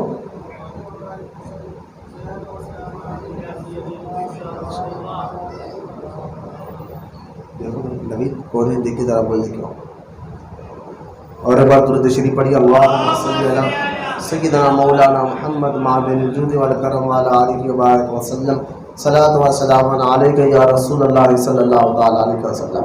تو خادمہ جو ہے پرانی ماں نے شوہر سے یعنی اس بزرگ سے ہانٹنا شروع کر دیا کہ کیا کئی کی نیکی کر رہے ہیں آپ، الٹا ہمارے گھروں میں چوریاں ہو رہے ہیں، ہمارے خانقاہ میں تو غریب اچھا کام کر رہے ہیں لیکن غلط لوگ بھی آ جا رہے ہیں۔ لہٰذا حضرت نے فرمایا ٹھیک ہے آج کے بعد خانقاہ کو بند کر دیا جائے، اور خانقاہ کے باہر کا باہر کھانا بانٹا جائے، اندر نہیں بلایا جائے۔ اب خانقاہ کے باہر کھانا کھلایا جائے، کئی دن عرصے گزر گئے، اس طرح خانقاہ کے باہر کھانا کھلایا جا رہا ہے، اندر نہیں بلایا جا رہا ہے۔ تو ایک درویش آیا اس خانقاہ پہ، آ کر کہا خادمہ سے کئی سال پہلے میں آیا تھا تو لوگ اندر بیٹھ کر کھانا کھاتے تھے، آج یہ باہر کیوں بیٹھے لوگ، باہر کیوں بانٹا جا رہا ہے؟ تو خادمہ نے کہا کہ ایسا واقعہ ہوا تھا جب سے منع کر دیا گیا اندر کوئی نیا باہر کا باہر کھانا کھا کر جائے۔ تو اس درویش نے کہا اچھا یہ معاملہ ہے، ایک کام کرو کہ آپ جا کر میرے لیے کچھ کھانا لے کر آؤ۔ وہ خادمہ اندر گئی کھانے کے لیے، وہ جو نابینا لڑکی تھی بزرگ کی وہ بیٹھی ہوئی تھی، وہ درویش نے 2 مٹی کے گولیاں بنایا، مٹی کو یعنی تھوڑا سا گولیاں بنا گیا، اور اس کے دونوں آنکھوں کے سامنے رکھ کر اللہ کی بارگاہ میں دعا کی، اسی وقت اس کے آنکھوں میں روشنی آ گئی۔ وہ بچی کے جو بزرگ کی بیٹی تھی نا، آنکھوں میں فوراً روشنی آ گئی۔ اب جب روشنی آ گئی وہ درویش چلے گئے وہاں سے، یہ کھانا لے کر آئے تک دیکھا کہ درویش تو نہیں ہے لیکن لڑکی ایسا اچھل کود کر رہی ہے جیسا کہ وہ سب دیکھ رہی ہے۔ وہ خادمہ حیران ہو رہی ہے، تو ابھی تو نابینا تھی اندر جا کر آئے تک، اور اب اس کے آنکھوں میں روشنی بھی آ گئی، دیکھ رہی ہے، پہچان رہی ہے۔ تو دوڑتے ہوئے اندر لڑکی کو لے کر گئی کہ سارا واقعہ سنایا کہ ایسا ایسا معاملہ ہوا، کوئی درویش آئے تھے، میں ان کے لیے کھانا لانے گئی، آئے تک میرے بچی کی آنکھوں میں روشنی آ گئی۔ تو تب بزرگ نے فرمایا تھا کہ دیکھو خانقاہ میں اچھے بھی آتے تو برے بھی آتے، برے بھی آتے تو اچھے بھی آتے ہیں، لیکن بروں کو دیکھ کر اچھا کام بروں کو دیکھ کر اچھا کام نہیں چھوڑنا چاہیے، یہ سمجھانا چاہے بھائی سے خواجہ رحمۃ اللہ تعالیٰ ہے کہ غلط اگر کچھ غلط بھی ہو رہا تو اس کو دیکھ کر، تو حالات کو دیکھ کر اچھا کام، مصیبت آ گئی نماز پڑھنا چھوڑ رہے، داڑھی کاٹتے رہے، انہیں ایسا برا، انہیں یہ فائدہ کیا ہے بھائی، میں نے کہا کچھ بھی حالات ہو کہ اچھا کام نہیں چھوڑنا چاہیے، کیونکہ یہ کام تمہیں دنیا میں بھی انشاءاللہ فائدہ دے گا اور آخرت میں بھی فائدہ دے گا۔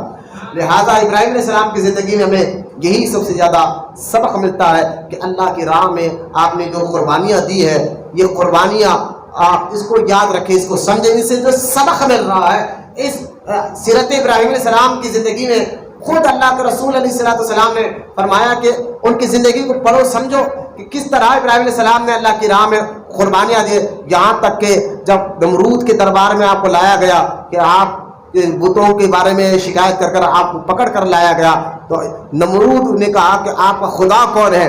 آپ نے فرمایا تھا میرا خدا وہ جو زندگی بھی دیتا ہے اور موت بھی دیتا ہے. قرآن میں اس کا ذکر موجود ہے. ابراہیم علیہ السلام نے نمرود کہتا ہے میں خدا ہوں, تمہارا خدا کون ہے اور کرتا کیا ہے؟ تو اس کی نمرود کی عقل کے مطابق سمجھانے کے لیے ابراہیم علیہ السلام نے کہا کہ میرا خدا وہ ہے کہ جو زندگی بھی دیتا ہے اور موت بھی دیتا ہے. لیکن یہ بات تو صحیح کہی تھی, سمجھا نہیں نمرود.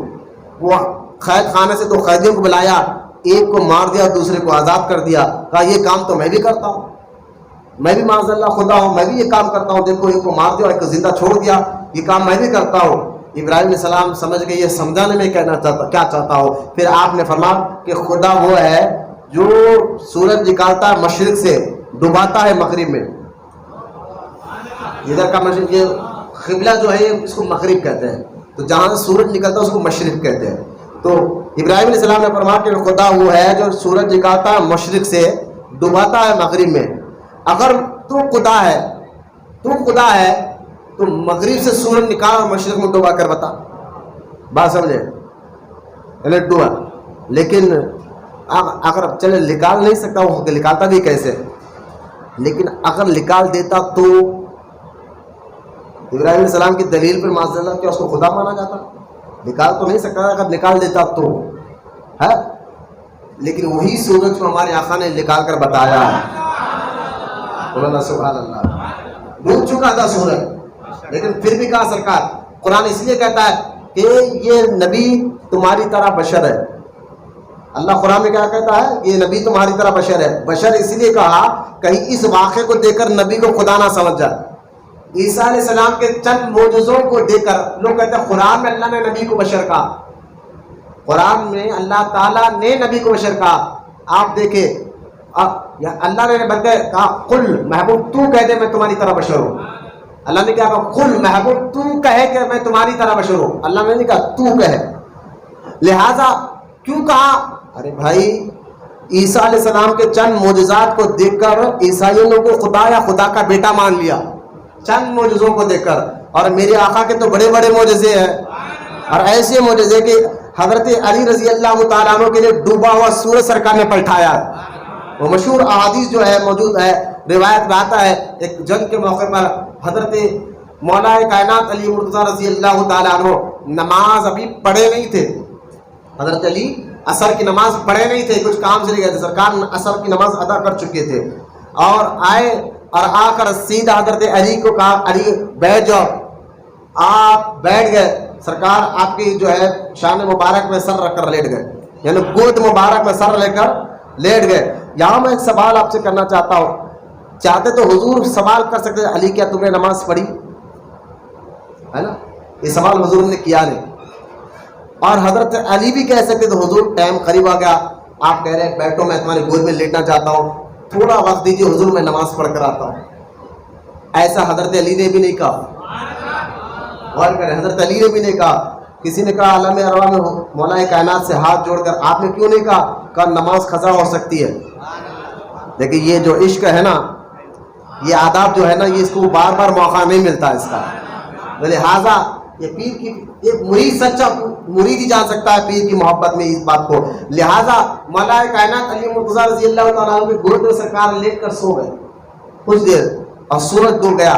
حدیث پاک میں آتا ہے سورج جب ڈوبتا ہے تو اللہ کی بارگاہ میں سجدہ کرتا ہے. یاد رکھیں, سورج ڈوبتا نا تو سجدے کی عالم میں اللہ کی بارگاہ میں وہ سجدہ کر رہا ہوتا ہے. اسی لیے دیکھیں مغرب کی طرف ٹوٹا ہے, قبلے کی طرف, وہ اللہ کی بارگاہ میں سجدہ کر رہا ہوتا ہے. سرکار سورج ڈوب گیا, مولا کائنات علی مرتضیٰ رضی اللہ تعالیٰ عنہ کے مبارک آنکھوں سے آنسو جاری ہوئے. سرکار کی نیند کھلی. تب حضور نے پہلا سوال کیا, علی تم نے عصر کی نماز پڑھی؟ عصر کی نماز پڑھی؟ حضرت علی نے رضی اللہ تعالیٰ نے فرمایا حضور میں نے نماز ادا نہیں کی تھی. تو سرکار نے اپنا مبارک ہاتھ اٹھایا اور اٹھا کر کہا کہ اے اللہ, علی تیرے اور تیرے رسول کی اطاعت میں تھا. اب دیکھیں کیا اطاعت کر رہے تھے حضرت علی, کیا کر رہے تھے مولا علی؟ بیٹھے تھے سرکار خالی گود میں آرام فرما رہے. ایک حضور دعا کرے یا اللہ علی تیرے اور تیرے رسول کی اطاعت میں تھا. اس کے لیے مولا پھر سے جو ہے سورج کو نکال. تو اسی وقت ڈوبا ہوا سورج جو ہے واپس آیا ارے سورج سجدے میں تھا, سورج نے بھی کہا ہوگا یا اللہ میں سجدہ کروں یا واپس جاؤ. اللہ نے کہا محبوب کو پہلے سورج پہلے واپس جا, سجدہ بعد میں کرنا, کیونکہ سجدے کی حالت میں سورج تھا. لیکن اللہ کا حکم ہوا, واپس پلٹا. صحابہ کہتے ہیں ہم نے پھر دھوپ کو آتے ہوئے دیکھا. علی نے نماز عصر ادا کی, بعد میں ڈوب گیا. اب حدیث کو ذہن میں رکھے. اور ادھر فرعون نمرود کو ابراہیم علیہ السلام کہہ رہے اگر تو خدا ہے تو مغرب سے سورج کو پلٹا کر بتا, تو خدا ہے تو مغرب سے سورج کو پلٹا کے بتا. حضور نے ڈوبے ہوئے سورج کو بلا کر بتایا. سورج الٹے, پاؤں پلٹے, چاند اشاروں سے ہے. چاک حضرت نے فرمایا سورج الٹے, پاؤں پلٹے, چاند اشاروں سے ہو چاک. ارے ہندے نزدیک دیکھ لے قدرت رسول اللہ کی, اندھے وہابی دیکھ لے قدرت رسول اللہ کی. لہذا اگر ڈوبا ہوا سورج واپس آیا ہے تو کئی لوگ مصطفیٰ کو خدا نہ سمجھے, اس لیے اللہ نے قرآن میں کہا محبوب تو کہہ دینا میں تمہاری طرح بشر ہوں. یہ بشر کہلانے کی بہت سی وجوہات ہے تاکہ لوگ نبی کے معجزات کو دیکھ کر, جس طرح عیسیٰ علیہ السلام کے چند معجزات کو دیکھ کر عیسائیوں نے ان کو خدا مان لیا تھا, تو لہٰذا حضور کے تو اعلیٰ سے اعلیٰ معجزات ہے, ان کے معجزات کو ان کو خدا نہ سمجھے. اس لیے اللہ نے قرآن میں یہ آیت نازل فرما دی محبوب تو کہنا میں تمہاری طرح بشر ہوں. بولے محبت سے سبحان اللہ. تو خیر ابراہیم علیہ السلام نے جب یہ بات کہی, نمرود ہار گیا, خاموش بیٹھ گیا, یہاں تک کہ آپ کو آگ میں ڈالا گیا. ابراہیم علیہ السلام کو جو آگ میں ڈالا گیا تھا نا, یہ بھی بڑا ایک عجیب منظر تھا آگ میں ڈالنے کا. جس آگ میں ڈالنے کے لیے بوڑھی عورتوں نے تک منت مانگی تھی کہ ہمارا کام ہو. تو یعنی دیکھیں آج کچھ لوگ عجیب عجیب منتیں مانگ لیتے ہیں نا. تو ابراہیم علیہ السلام کو آگ میں ڈالا جا رہا ہے, 45 فٹ اونچی دیوار بنائی گئی. 45 فٹ سمجھ, ہم 6 فٹ یا 5 فٹ کے ہوتے ہیں, 45 فٹ اونچی اور 30 فٹ لمبی دیوار. اور جب وہ دیوار چاروں طرف سے ایسی بنائی گئی اور اس میں لکڑیاں بھرے گئے, اور اتنے کم سے کم روایت میں آتا ہے کہ 40 دن تک لکڑیاں بھرے گئے. اور جب لکڑیاں بھر کر اس میں آگ لگائی گئی تو چپکلی اور گرگٹ کے بارے میں آتا ہے, وہ آگ کو پھونکتے تھے آ کر, یعنی تیز ہونے کے لیے. اس لیے حدیث پاک میں آتا ہے جہاں کہیں چپکلی اور گرگٹ دیکھے ایک مار میں مارو اللہ تمہیں 100 نیکی عطا فرمائے گا. اور مینڈک جو ہے نا آتا ہے منہ میں پانی لا کر اس کو بجھانے کی کوشش کرتا تھا. جس آگ میں ابراہیم السلام کو ڈالا جا رہا ہے وہ مخلوق بھی, کیونکہ اللہ کی مخلوق میں جانور بھی اللہ کے نبیوں سے اور ولیوں سے محبت کرتے ہیں. تو مینڈک گیا پانی لا کے ڈالنے لگا.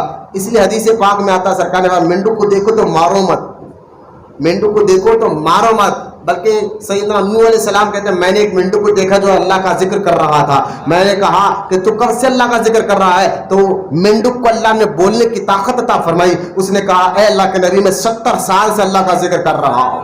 تو مینڈک اللہ کا ذکر کرتا, اس کو ماننا منع ہے, لیکن چپکلا کو ماننا اور گرگٹ کو ماننا, ایک مار میں مارو تو 100 نے کی, دوسرے مار میں مارے تو 50 نے کی. لیکن مارنا کیوں ہے؟ کیونکہ یہ نبی سے دشمنی کر رہا تھا. اس لیے دیکھیں کون سا سپلک اس کا پردادا پردادا سکر دادا نے دشمنی کی, لیکن نسلیں اس کی تباہ ہو گئی ہے. اور جو مینڈک اس کے دادا پردادا نے نبی سے محبت کر کر بتائی تو لہٰذا اس کی نسلیں آباد ہو رہی ہے. پتہ کیا چلا؟ جو محبت رسول میں جیتا ہے اللہ ان کی نسلوں کو بھی آباد کر دیتا ہے.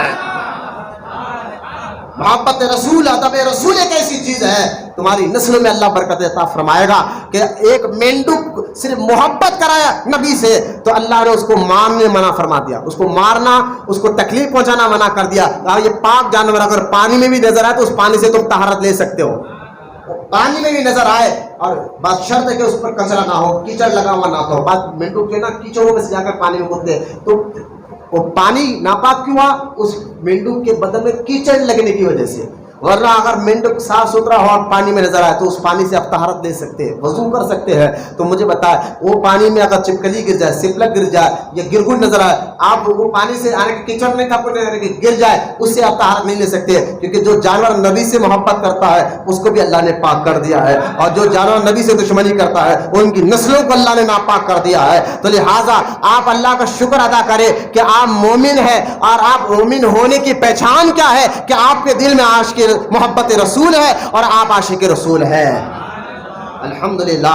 تو خیر ابراہیم السلام کی میں نے کہا رک کر واقعات بتاؤں تو کافی وقت خالی ہم اسی میں جا سکتے ہیں. پھر آگ کو جب ڈالا گیا فرشتے لرز گئے, کہنے لگے یا اللہ ابراہیم علیہ السلام, یا اللہ ابراہیم علیہ السلام تو اللہ نے فرشتوں کو کہا جاؤ تم اگر مدد کرنا چاہتے ہو تو جاؤ کر پانی برسانے والا فرشتہ آیا اور جو ہوا چلانے والا فرشتہ آیا، خود جبریل علیہ السلام بھی آئے، کہا کچھ اجازت دے ہم آپ کی مدد کریں۔ ابراہیم علیہ السلام نے کہا مجھے تمہاری مدد کی ضرورت نہیں۔ آپ دیکھیں یہاں پر وہاں بھی کہتے دیکھو نبی نے فرشتوں سے مدد نہیں مانگا اور تم لوگ غوث اعظم سے مدد مانگتے شرک ہے۔ میں نے کہا دیکھو اگر انہوں نے بظاہر فرشتوں سے مدد نہیں مانگا تو یہ بھی نہیں کہا کہ اللہ مدد کرے گا، خاموش رہے۔ اتنا کہا ابراہیم علیہ السلام نے اے جبریل یہ بتا یہ جو میرا حالات ہے کیا میرے رب کو نہیں معلوم؟ مجھے کیا کیا جا رہا ہے، کہاں ڈالا جا رہا ہے، یہ میرے رب کو نہیں معلوم ہے؟ جبریل علیہ السلام نے کہا معلوم ہے، تو چھوڑ دو، اس کی رضا پر میں راضی ہوں۔ بولنا سبحان اللہ۔ یہی تو میں آپ کو مقصد بتانا چاہوں، اللہ کی رضا پر راضی ہو، اللہ دونوں جہاں میں تمہیں کامیابی عطا فرمائے۔ اسی کی رضا پر میں راضی ہو۔ اور آگ میں ڈالا گیا، اللہ نے ابراہیم نے آگ کو ٹھنڈی ہونے کا، سلامتی ہونے کا حکم عطا فرمایا۔ روئے زمین پر جتنی آگیں تھی نا سب ٹھنڈی ہو گئی۔ اس دن جس دن ابراہیم علیہ السلام کو آگ میں ڈالا گیا اس دن کوئی بھی زمین پر آگ سے کوئی فائدہ ہی نہیں رہ سکا، پوری زمین پر آگ جو ہے سلامتی والی ٹھنڈی ہو گئی۔ لیکن ایک ابراہیم علیہ السلام کا چاچا تھا آزار، وہ کہنے لگا یہ میرا بھتیجا اس لیے آگ نہیں جلا رہی ہے، یہ کہنا تھا آگ کا ایک چنگاری اسی غار جس میں ابراہیم علیہ السلام کو ڈالا گیا اس میں سے ایک چنگاری نکلی اور اسی ایک چنگاری سے آپ کا چاچا جل کر جہنم رسید ہو گیا۔ بتایا گیا کہ یہ آگ دوسروں کو تو جلا رہی ہے کہ ابراہیم کو نہیں جلا رہی علیہ الصلوۃ والسلام۔ ایک بوڑھا نے کہا کہ ابراہیم علیہ السلام کس طرح سلامت ہے، انگلی ڈال کرنے گیا وہ بھی جل کر خاک ہو گیا۔ تو دیکھیں آپ کہ آگ میں ابراہیم علیہ السلام سلامت رہے۔ تب نمرود نے سمجھ گیا کہ یہ بات معاملہ کچھ اور ہے، پھر آپ کو باہر آنے کو کہا۔ جب آپ باہر آیا، باہر آنے کے بعد پھر نمرود کے بارے میں ایک روایت یہ بھی ملتی ہے، نمرود نے کہا تھا کہ اے ابراہیم علیہ الصلوۃ والسلام میں جو ہے تم پر ایمان نہیں تمہارے رب پر تو ایمان لاؤں گا، یعنی تمہیں چھوڑ کر اللہ کو تو مانوں گا۔ تمہیں نے دیکھ لیا خدا کی قدرت کہ تمہیں آگ میں بھی اللہ نے سلامت رکھا لیکن تمہیں نہیں مانو گا۔ ابراہیم علیہ السلام نے کہا ایسا ہو ہی نہیں سکتا کہ نبی کے ذریعے ہی اللہ کی معرفت ملتی ہے۔ آج جو لوگ کہتے ہیں ہم نبی نہیں چاہیے ڈائریکٹ رب چاہیے، میں نے کہا نمرود نے یہی کہا تھا کہ اس کا ایمان اللہ کی بارگاہ میں قبول نہیں ہوا۔ جب اس نے کہا کہ یہ نہیں ہو سکتا تمہیں میری، کیونکہ وہ معذاللہ یہ سوچنے لگا اگر میں ان پر ایمان لاؤں تو ان کا غلام بننا پڑے گا، ان کی اطاعت کرنا پڑے گا۔ اس کو بولنا نہیں میں رب کو مانوں گا لیکن تمہیں نہیں مانوں گا۔ اللہ نے کہا نہیں بغیر محبوب سے میں مل ہی نہیں سکتا، محبوب ہے تو میں ملوں گا نا۔ یعنی معرفت رب اسی کو ملتی ہے جس کے دل میں نبی سے محبت ہوتی ہے، نبی کا ادب ہوتا ہے، نبی کی عزت ہوتی ہے۔ بغیر نبی کے وسیلے سے رب ملتا ہی نہیں۔ کئی واقعات میں آخر بتا سکتا بغیر نبی کے وسیلے سے رب ملتا ہی نہیں، کہا یہ نہیں ہو سکتا۔ آخر کار نمرود پھر بگڑا، وہی پیسہ وہی حکومت کی لالچ، یہ دو چیزیں انسان کو کبھی بگاڑ کر رکھ دیتی ہے۔ اس نے اللہ سے جنگ کرنے کا وعدہ کیا، ایک مینار بنا کر تیر چھوڑا، آخر کار اللہ تعالیٰ نے ایک مچھروں کو بھیجا اور وہ سارے مچھر جو ہے اس کی فوج کو تہس نہس کر دی، اور ایک مچھر میں لنگڑا مچھر نمرود کے کان میں گھس گیا اور اس کے دھیرے دھیرے دماغ کو کھاتا گیا اور نمرود اس ڈر سے اتنا چیختا تھا۔ نمرود کی عمر 400 سال تھی، 400 سال تک جیا۔ علماء کہتے 400 سال کی عمر تک اس کو سر میں درد تک نہیں ہوا تھا، بخار تو دور کی بات ہے۔ ارے اتنی بڑی نعمت اللہ نے اس کو دی، تو عمر اتنی لمبی رکھی، دولت دیا، بادشاہت دی، اور 400 سال کی عمر میں کبھی اس کے سر میں درد تک نہیں ہوا تھا، بخار تو دور کی بات ہے۔ یعنی اتنا رہنے کے بعد بھی اللہ کی نافرمانی، نبی کی نافرمانی۔ یہ آج ہمارے پاس بھی جو دولت ہے، جو بھی ہمارے حیثیت کے مطابق شہرت ہے، یہ جو ابھی جو صحت ہے، جوانی ہے نا، اس کو صحیح جگہ خرچ کرو، صحیح جگہ خرچ کرو، اللہ کی رضا کے لیے خرچ کرو۔ یہ ابراہیم علیہ السلام کی زندگی میں ہمیں پتہ چلتا ہے۔ حالات کو دیکھ کر نیکی کا کام کرنا مت چھوڑو، جو بھی حالات چلے اللہ کی رضا پر راضی رہو۔ نمرود کو ایک مچھر کے ذریعے پھر اللہ نے موت دردناک دی۔ ابراہیم علیہ السلام کی ساری زندگی یہ ہمیں سبق دیتی ہے کہ حالات کچھ بھی ہو اللہ کی رضا پر راضی رہنا چاہیے۔ اللہ کی بارگاہ میں دعا ہے اللہ ہم تمام کو کہنے سننے سے زیادہ عمل کی توفیق عطا فرمائے۔ جتنے بوڑھے بچے نوجوان یا بیٹھے مولا کے بیٹھنے کو قبول فرمائے۔ وما علینا الا البلاغ والحمد للہ رب العالمین۔